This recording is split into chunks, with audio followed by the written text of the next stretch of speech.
गांव में एक किसान था जिसका नाम रमेश था।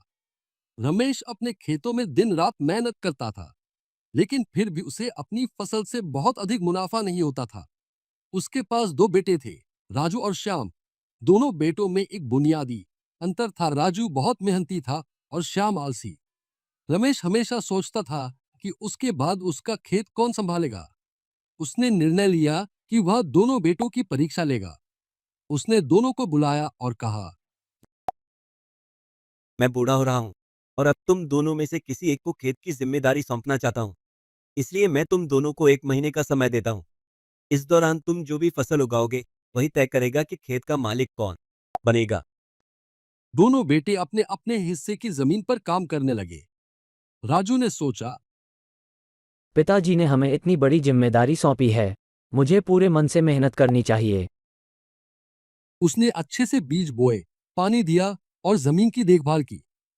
दूसरी ओर श्याम ने सोचा, ये तो बहुत मेहनत का काम है। वैसे भी पिताजी मुझसे प्यार करते हैं। मैं कोई न कोई बहाना बना लूंगा। उसने आलस में कुछ बीज तो डाले, लेकिन जमीन की देखभाल नहीं की।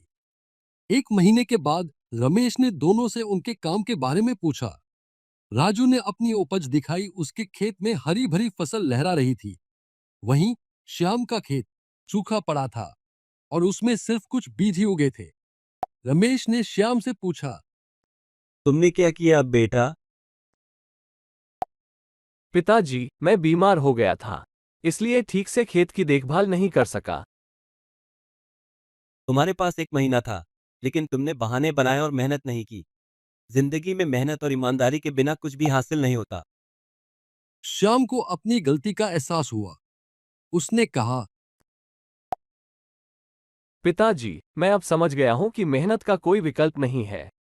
मैं अब अपने आलस को छोड़कर मेहनत करूंगा।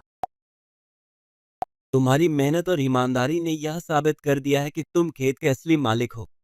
लेकिन एक अच्छी बात यह है कि श्याम ने अपनी गलती मान ली है और वह भी अब मेहनत करेगा। रमेश ने दोनों बेटों को खेत की बराबर जिम्मेदारी सौंपी और दोनों भाइयों ने मिलकर खेती करनी शुरू की। धीरे धीरे उनकी मेहनत रंग लाई और उनकी फसलें खूब फलने फूलने लगीं।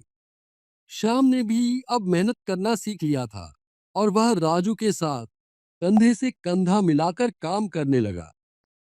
सीख, यह कहानी हमें सिखाती है कि जीवन में मेहनत और ईमानदारी का कोई विकल्प नहीं होता। यदि हम सच्चे दिल से मेहनत करेंगे तो हमें सफलता जरूर मिलेगी। आलस और बहाने सिर्फ हमें असफलता की ओर ले जाते हैं।